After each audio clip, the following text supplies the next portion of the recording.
Hello friends, welcome to my channel. Poonam एमकोटे ब्लॉगमध्ये तुमचं पुन्हा एकदा मनापासून स्वागत आहे. तर फ्रेंड्स, आज आहे नवीन वर्षाची सुरुवात 1 जानेवारी. तर तुम्हाला माझ्या आणि माझ्या फॅमिलीकडून तुम्हाला पुन्हा एकदा मनपूर्वक ट्रक भरून अशा शुभेच्छा. तर काम वगैरे माझं सगळं आवरलं आहे. मी हळू बोलते कारण का श्रीशा इथं झोपलेली आहे. तिला झोका देत देतच व्हिडिओ शूट करत आहे.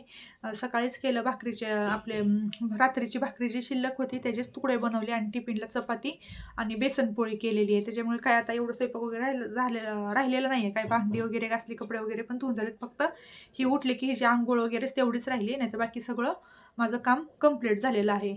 तर तुम्हाला सांगते, 2025 हे माझ्यासाठी खूप लकी आहे. कारण मला 2025मध्ये श्रेषा झाली आणि 2018मध्ये श्रेयन झाला. त्याच्यामुळे हे गेल्या साल जसं मला खूप म्हणजे आनंदात गेलं म्हणायला गेलं तर एका प्रकारे खूप आनंदाचं हे माझ्या बाळाचं किंवा यांचं तुमचं सगळ्यांचे वर्ष आनंदात सुखातच जावो. तर तर संध्याकाळच्याच भाकरी शिल्लक राहिल्या होत्या, 3 भाकरी होत्या. त्याच्यामुळे म्हटलं की त्या बाहेर फेकून देण्यापेक्षा ना त्याच्या मस्तपैकी तुकडं करावं. तुकडं ह्यांना पण आवडतात आणि श्रेयन्सला पण थोडेफार तुकडं आवडतात.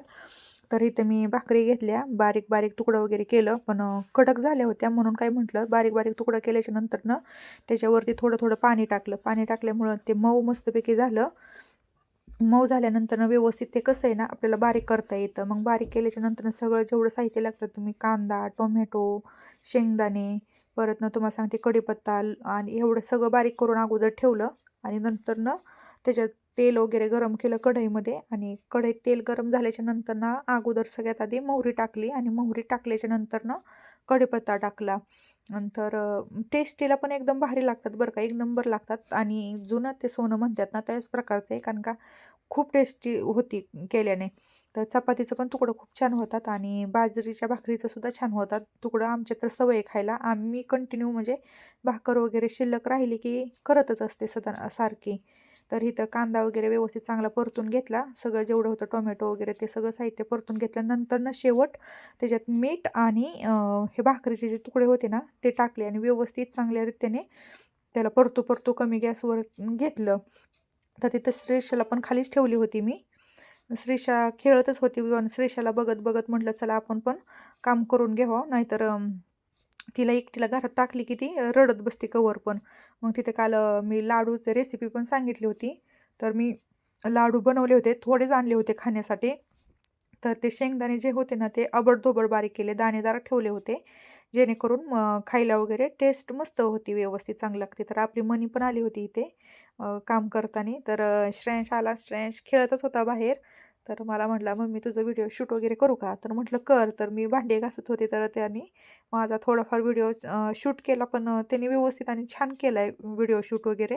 पण त्याला म्हटलं तू काय जास्त नादी नको लागू ह्याच्या, तुला पप्पा खवळतील, तू आपला अभ्यासच बघ. तर तो बघ म्हटलं थांब थोडे वेळ करतो तुझा व्हिडिओ शूट वगैरे आणि मग जातो म्हटला. तर मी इथं भांडी वगैरे घासली, भांडी भरपूर पडली होती, सकाळ धरणाची भांडी होती. कारण का सकाळचा स्वयंपाक वगैरे केला मी, एकदाच घासते भांडी. म्हणजे सकाळची सगळा स्वयंपाक वगैरे झाल्याच्या नंतरच माझी सगळी भांडी घासून होतात. मग ती भांडी वगैरे व्यवस्थित घासली. भांडी घासल्याच्या नंतरनं बाकीचे पण घरातली कामं वगैरे आवरायची राहिली होती. आणि बाकीची कामं वगैरे पण करायची राहिली होती, घरातलं वगैरे सगळं आवरायचं राहिलं होतं. मग घरात आले, घरातलं म्हटलं बेडरूममधलं सगळ्यात शेवट आवरायला घेते, कारण का ती झोपलेली असती.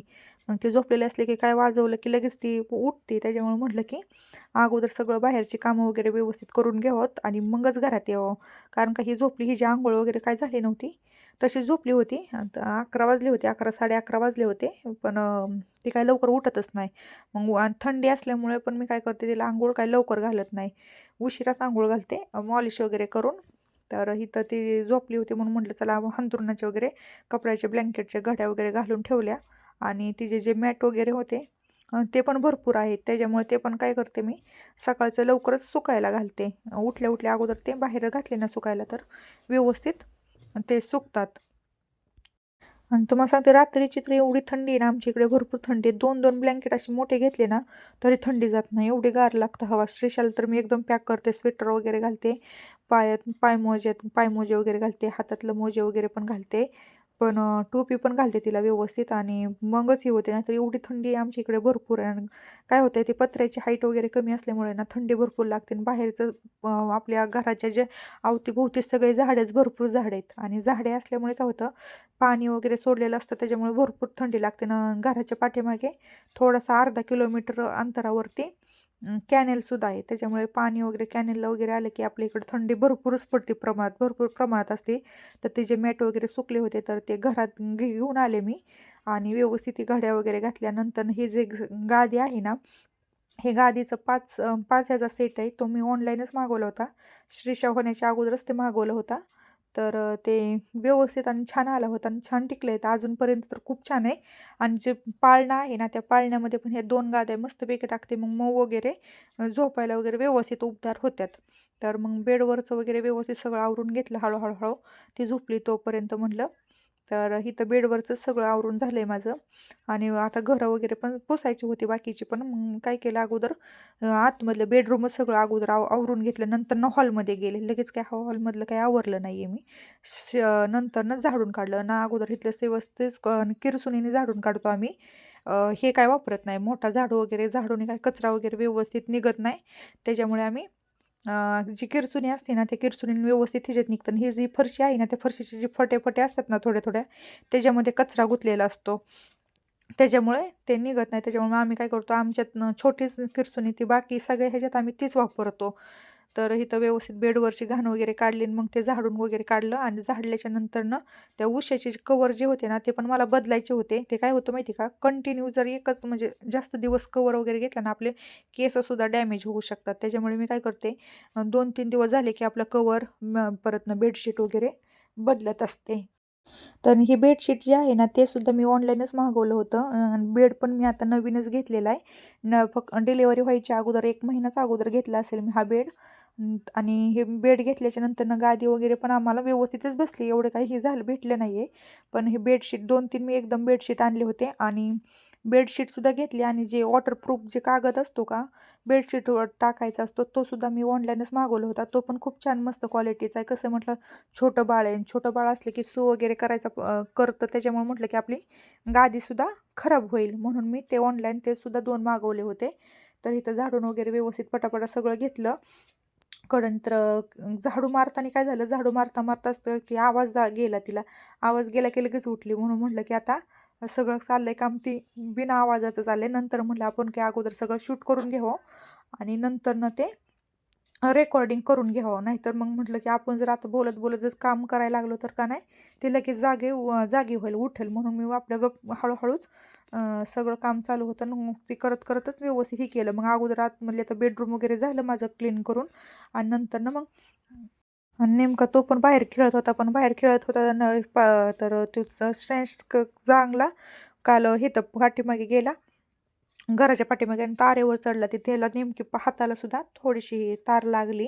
तार लागल्यामुळे तेच माझ्यासोबत बोलत होता. मग म्हटलं बोलतच आपण हे करत जावं. त्याला लागलं होतं भरपूर तार लागली इथं बोटाला. तो काय करतो गेट जे आहे ना त्या गेटच्या वर चढून आणि पलीकडे जायचा बघतो. खेळायला वगैरे मी सोडत नाही ना त्याला लवकर बाहेर गेटच्या बाहेर वगैरे. तर तो तसा करतो. तर त्याला लागले. ते आता रडतच होता पण त्याला क्रीम वगैरे लावली. तो बसलाय शांत.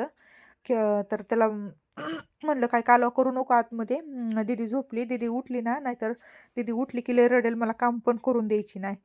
तर इथं मग नंतर आणलं पुसायला वगैरे. पोछा घेतला व्यवस्थित स्वच्छ असं. फरशी वगैरे पुसून घेतली. मी काय रोज पुसत नाही आहे. रोज नाही पुसली तरी चालती फरशी ही.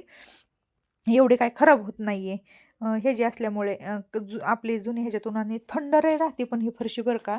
मग व्यवस्थित 2-3 दिवस झाले की पुसली तरी काही प्रॉब्लेम वाटत नाही. आणि जी मी बेडपाशी पण काय करते एक छोटंसं हे ठेवते जेणेकरून वरती जायला लागलं की पायाची माती वगैरे गादीवरती नाही जावं म्हणून. तर चा ब्लॉग इथंच एंड करते. कसा वाटला माझा ब्लॉग कमेंटमध्ये नक्कीच सांगा मला. बाय.